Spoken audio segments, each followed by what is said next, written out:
Olá, queridos irmãos e irmãs. Vamos, neste momento, aqui agradecer aos nossos amigos benfeitores, a Deus, a Jesus, por esta oportunidade maravilhosa que aqui temos juntos, de realizarmos algumas reflexões sobre o capítulo do Evangelho segundo o Espiritismo, capítulo 6º, o Cristo Consolador.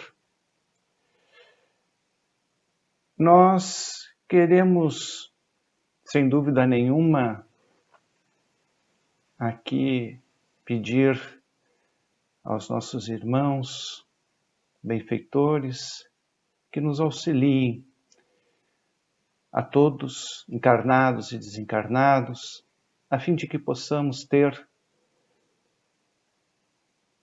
uma condição melhor e maior espiritualmente, para nos permitirmos recebermos dessa espiritualidade as emanações fluídicas que nos são emanadas, a fim de que possamos ter a serenidade, a paciência, a tolerância necessária para podermos enfrentarmos as dificuldades, as vicissitudes que nestes tempos nos têm acometido. Que nós possamos, neste momento em que falamos um pouco de uma passagem evangélica, de um momento histórico para nós, em que Jesus, então, encontrava-se com seus discípulos em Jerusalém, naquele momento memorável para nós cristãos, em que ficou conhecido para todos nós como a última ceia. Ali Jesus dá as últimas recomendações para seus discípulos. Sabia ele que dali algumas horas ele seria preso e condenado à morte. E prevendo o que isto iria acarretar entre os seus discípulos, é que ele faz uma série de recomendações onde busca fortalecer, amparar, acalentar, consolar seus discípulos, para que assim pudessem eles seguir. E este era o propósito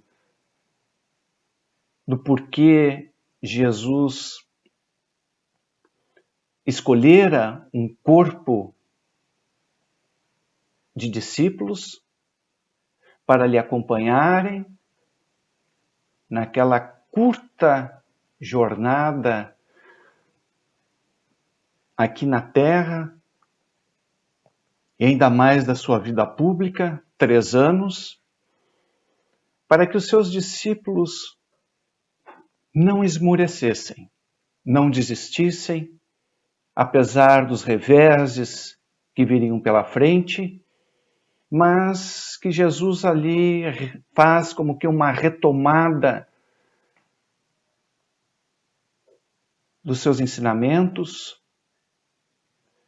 logicamente de uma forma muito resumida, mas para lhe dar um pouco mais de tranquilidade. Lhes fala de um Consolador que estaria por vir. E aí nós vamos ver assim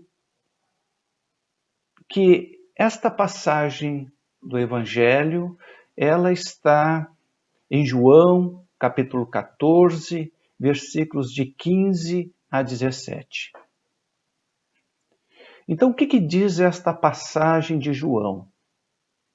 Diz que, segundo João, Jesus se dirigiu a eles e falou: se me amais, guardai os meus mandamentos, e eu rogarei a meu Pai, e ele vos enviará outro Consolador, a fim de que fique eternamente convosco, o Espírito de verdade, que o mundo não pôde receber, porque o não vê e absolutamente o não conhece.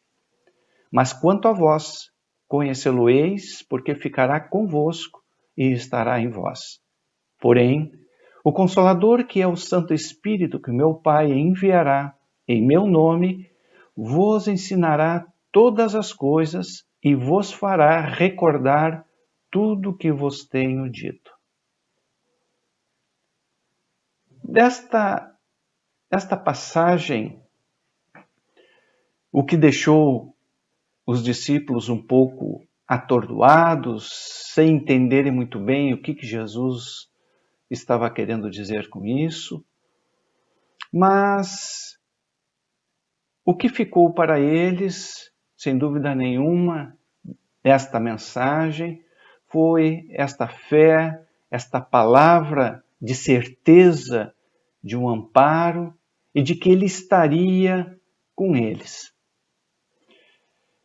E aí cabe uma pergunta: por que motivos Jesus prometeu a vinda de um Consolador?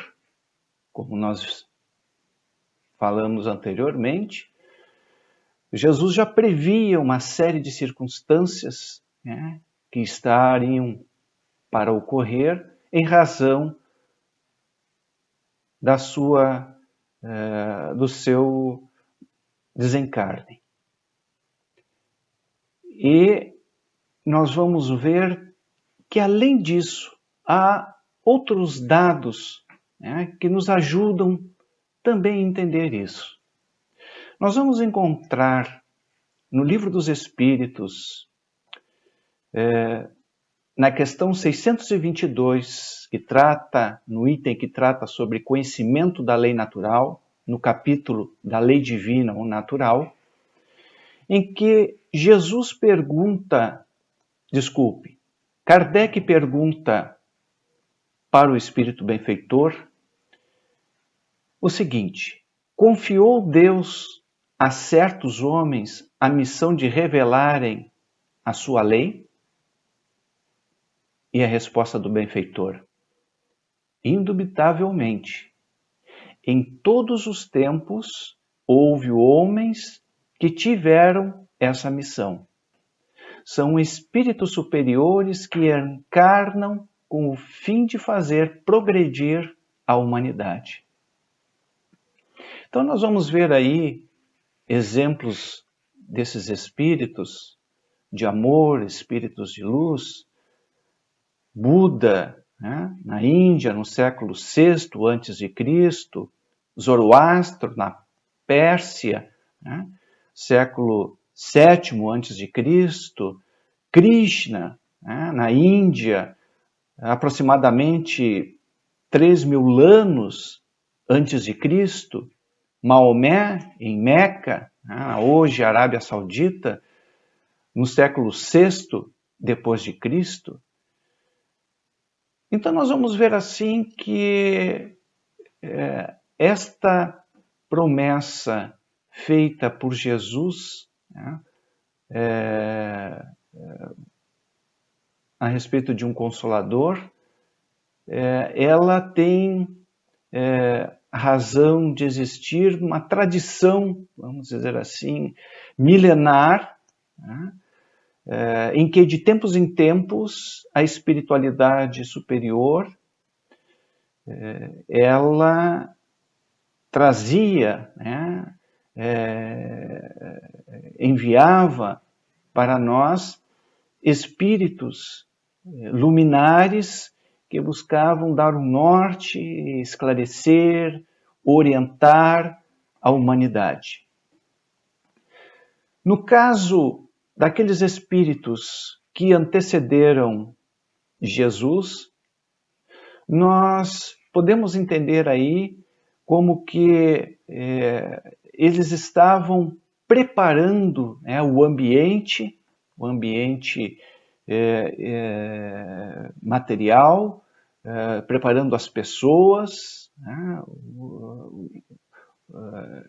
para que pudessem receber de uma forma mais aberta, de uma forma mais pacífica, mais branda, né, de uma forma mais consciente, né, das suas responsabilidades, né, cônscios, né, da sua responsabilidade em estar aqui no planeta Terra, e que eles então puderam como que asfaltar este caminho, né, para que Jesus, o governador espiritual deste planeta, pudesse vir até nós e deixar um legado maravilhoso para a humanidade. Mas algumas são as razões, além destas, né, que Jesus tenha prometido a vinda deste Consolador. Uma delas, né, seria a inoportunidade de uma revelação completa pelo Cristo, numa época em que o homem não estaria amadurecido para compreendê-la intelectual e moralmente. Então, nós vamos ver assim que isto ele se concretiza, né, na medida em que, na questão 628 do Livro dos Espíritos, Kardec pergunta ao Espírito Benfeitor: por que a verdade não foi sempre posta ao alcance de toda a gente? Aí responde o benfeitor: importa que cada coisa venha a seu tempo. A verdade é como a luz. O homem precisa habituar-se a ela, pouco a pouco. Do contrário, fica deslumbrado. Deslumbrado, o que significaria, ficaria embebecido por aqueles ensinamentos, mas pararia por aí. Não daria continuidade, tendo em vista que lhe faltaria uma compreensão maior e melhor sobre isso para poder materializar, concretizar esses ensinamentos. E nós vamos ver assim uma outra razão, né, que seriam as distorções que a mensagem evangélica sofreria ao longo dos tempos. Sabemos que aquele tempo de Jesus, os ensinamentos eles se davam mais na oralidade, e o primeiro evangelho, né, ele foi escrito por Mateus aproximadamente 40 anos da morte de Jesus. O evangelho de João, o último evangelho a ser escrito, foi escrito lá aproximadamente 100 anos, né, depois da morte de Cristo. Então nós vamos ver assim que essa questão da oralidade, ela, sem dúvida nenhuma, ela iria sofrer os ensinamentos de Cristo, várias deformidades, interpretações, e aí nós teríamos também questão das traduções do aramaico, né, como Jesus se referia, que era a língua falada no tempo de Cristo, aí teríamos o hebreu, teríamos o latim, o grego, né? Então, todas essas línguas, né, elas não eram iguais, né? Gramaticalmente falando, né? E também a questão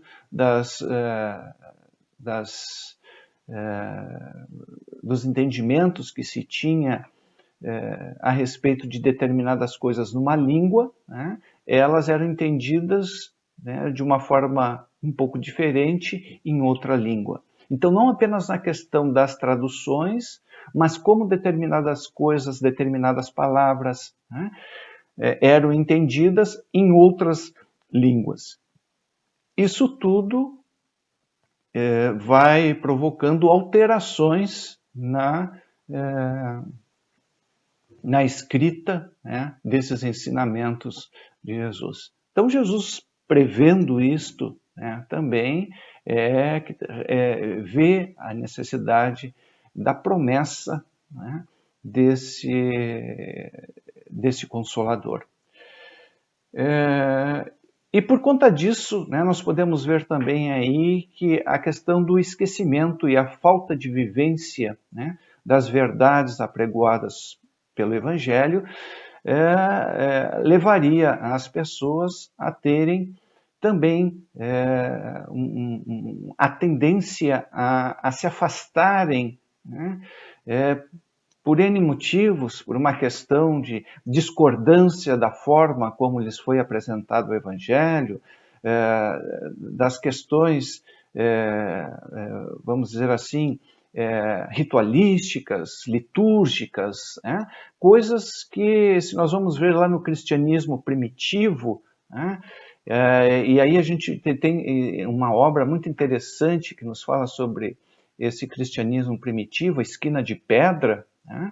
Em que ali relata como era a vivência dos cristãos, né, ao tempo de Jesus, a vida dos discípulos, como se dava isso tudo. Né? Então, nós vamos ver assim esse distanciamento, né, desde aquele tempo até hoje, né, a metamorfose que sofreu os ensinamentos de Cristo. É importante que se diga que a base, né, o centro, o núcleo, né, os ensinamentos importantes para a humanidade, felizmente ficaram. Nós vamos encontrar na Bíblia, no Novo Testamento, ali ensinamentos que, sem dúvida nenhuma, valem para todas as correntes cristãs, né? As doutrinas, as filosofias cristãs, né? E que, apesar das interpretações que possa se fazer por conta disso, né, ali fica, né, também uma mensagem, um cerne, onde as coisas elas tendem a mais ou menos girar em torno desses ensinamentos. Mas, para cumprir esta promessa, né, que propriedades, né, deveria possuir o Consolador prometido por Jesus? Né? Este Consolador que ninguém sabia, como é que ele deveria vir, que características, né? Como ele deveria, né, ser identificado. E aí nós vamos ver, então, que existem 3 itens, basicamente, que nos apontam para que, o primeiro, evidentemente, a tarefa de consolar.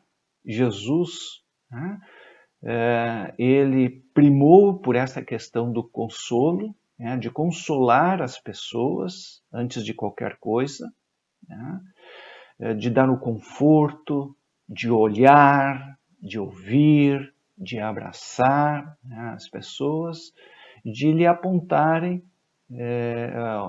uma esperança, né, para que elas se tranquilizassem.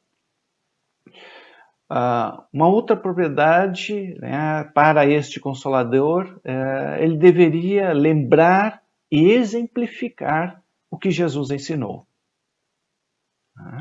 Logicamente, como uma doutrina filosófica cristã, ela deveria, né, resgatar este conhecimento, este ensinamento de Jesus, e que ele traduzia esses ensinamentos à lei divina, né, à lei de Deus, e também ensinar à humanidade todas as coisas. É o que nós vamos encontrar ali naquele momento da passagem de João, né? Onde ali João, no seu final, fala, né, sobre, naquela citação, né, neotestamentária, né, onde ele diz, né, o Consolador, que é o Espírito Santo, que meu Pai enviará, em meu nome, vos ensinará todas as coisas e vos fará recordar tudo que vos tenho dito. Então, este Consolador, ele deveria trazer em si estas características, estas propriedades, para que ele pudesse, então, ser identificado como tal. Bom, sendo assim, por que motivo, podemos perguntar, o Espiritismo se apresenta como o Consolador prometido por Jesus? O que faz crer que a doutrina espírita é este Consolador? Pois bem, conforme nós vamos ver no capítulo 1 do Evangelho segundo o Espiritismo, a revelação cristã, ela sucedeu à revelação mosaica. E a revelação dos Espíritos veio completá-la. O Espiritismo é, segundo afirmam os próprios Espíritos superiores, o Consolador prometido pelo Cristo. E ele, de fato, preenche integralmente as condições mencionadas na promessa do Cristo, visto que, apesar de ser uma ciência nova, ele reúne em si um conhecimento que transcende o conhecido, o posto, o existido e o existente. Ele nos ajuda a entendermos o passado e o futuro. Ele consola e conforta os que sofrem, ao mostrar-lhes a causa e a finalidade dos sofrimentos humanos, onde até então o que nós podemos observar, as pessoas tratavam que as adversidades, as dores, os sofrimentos, elas eram a vontade de Deus e não poderia se fazer mais nada, né? Cabia apenas a pessoa aceitar e seguir a vida. E também ela procura, né, a doutrina espírita, lembrar o que Jesus nos ensinou, né, e ensina-nos muitas coisas que o Evangelho não pôde explicar adequadamente. Então nós vamos ver assim algumas questões, né, em que nos ajudam a entender um pouco isso. Por exemplo, a doutrina espírita, ela tem como princípio básico o estudo de Deus, Espírito, a pluralidade das existências, né, a mediunidade, a pluralidade dos mundos habitados e a justiça divina. No que diz respeito a Deus, como Deus era visto até então, até ali tempo de Cristo, né, um pouco mais, né, vamos dizer assim, que para algumas co-irmãs nossas, né, cristãs, religiões cristãs, elas ainda vêm assim. Nós vamos ver em Mateus, capítulo 11, versículo 27, o seguinte: todas as coisas me foram entregues por meu Pai. Ninguém conhece o Filho a não ser o Pai. E ninguém conhece o Pai a não ser o Filho, e aqueles a quem o Filho quiser revelar. Assim era como Jesus via Deus, né, e passou para as pessoas daquele tempo Deus. Né? Quem é Deus? O Pai. Né? Esse Pai amoroso, né? E que tem toda estas questões, né? Da relação de pai e filho. No Livro dos Espíritos, na primeira questão, Kardec pergunta ao Espírito Benfeitor: que é Deus? E o Espírito Benfeitor responde que Deus é a inteligência suprema, causa primária de todas as coisas. Então nós vamos ver assim que a doutrina espírita ela traz essa questão de Deus, transcendendo a questão pura e simplesmente paternal, deste ser antropomórfico. A outra questão é a questão do espírito, onde, segundo o Gênesis, e disse Deus: façamos o homem à nossa imagem, conforme a nossa semelhança. E criou Deus o homem à sua imagem. A imagem de Deus o criou. Homem e mulher os criou. Gênesis, capítulo 1, versículos 26 e 27. Então, o Espírito era visto como este ser, que era feito à semelhança de Deus. E na questão 76 do Livro dos Espíritos, Kardec pergunta ao Espírito Benfeitor: que definição se pode dar dos espíritos? E aí responde o Benfeitor: pode dizer-se que os espíritos são os seres inteligentes da criação, povoam o universo fora do mundo material. Sobre a pluralidade das existências. Então, sobre isto, Nicodemos, aquela famosa passagem de Nicodemos, Jesus, onde ele declara: digo a verdade, ninguém pode ver o reino de Deus se não nascer de novo. Perguntou Nicodemos: como alguém pode nascer sendo velho? É claro que não pode entrar pela segunda vez no ventre de sua mãe e renascer. Respondeu Jesus: digo a verdade, ninguém pode entrar no reino de Deus se não nascer da água e do Espírito. O que nasce da carne é carne, mas o que nasce do Espírito é Espírito. Não se surpreenda pelo fato de eu ter dito: é necessário que vocês nasçam de novo. O vento sopra onde quer. Você o escuta, mas não pode dizer de onde vem, nem para onde vai. Assim acontece com todos os nascidos do Espírito. E Kardec, então, na questão 166 do Livro dos Espíritos, essa passagem neotestamentária ela está em João, capítulo 3, versículos de 3 a 8, e Kardec, então, pergunta, na questão 166, como pode a alma que não alcançou a perfeição durante a vida corpórea acabar de depurar-se? É a resposta do benfeitor: sofrendo a prova de uma nova existência. Um retorno à carne. Na questão da mediunidade, nós vamos ver que em Atos, capítulo 2, versículos de 1 a 4, ali diz: e cumprindo-se o dia de Pentecostes, estavam todos concordemente no mesmo lugar. E de repente veio do céu um som como de um vento veemente e impetuoso, e encheu toda a casa em que estavam assentados.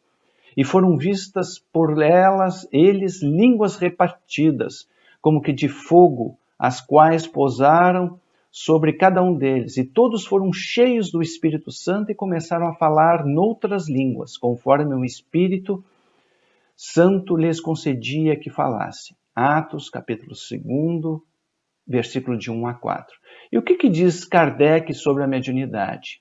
Na Revista Espírita de março de 1869, ele diz assim: a mediunidade abarca a humanidade inteira, como um feixe ao qual ninguém poderá escapar.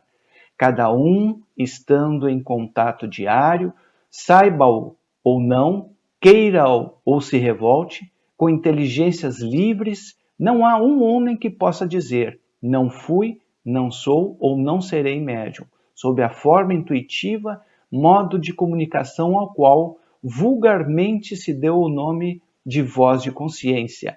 Cada um está em relação com várias influências espirituais, que aconselham num ou noutro sentido. Pois bem, e na pluralidade dos mundos habitados?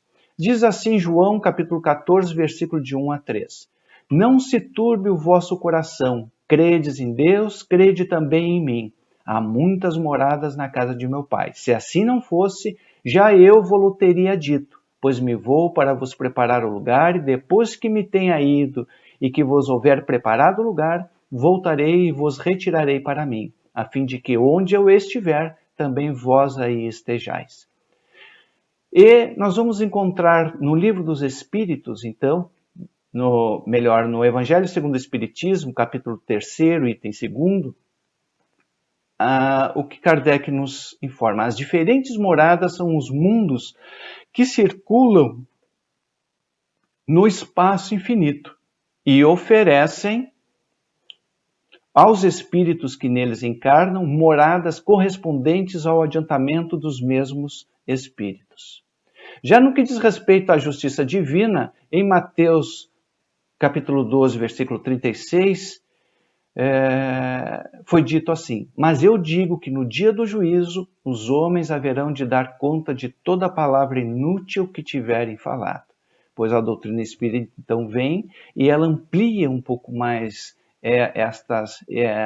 esse ensinamento, dizendo que no Céu e Inferno, na primeira parte, capítulo 7, diz assim: o espírito é assim sempre o arbítrio de seu próprio destino. Pode prolongar seus sofrimentos pela persistência no mal, aliviá-los ou abreviá-los, por seus esforços para fazer o bem. O arrependimento é o primeiro passo para o aperfeiçoamento, mas sozinho não basta. É preciso ainda a expiação e a reparação.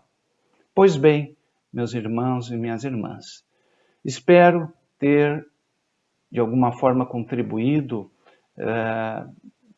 para uma reflexão sobre este capítulo e que, sem dúvida nenhuma, ele tem uma importância muito grande para nós, pois nos fala de uma questão muito importante, que é a doutrina espírita, onde ela amplia um pouco mais este conhecimento, ela ratifica aquilo que é posto no capítulo 1, onde a doutrina espírita é a terceira revelação, e neste capítulo ela vem detalhar, esmiuçar um pouco mais o conhecimento sobre isso.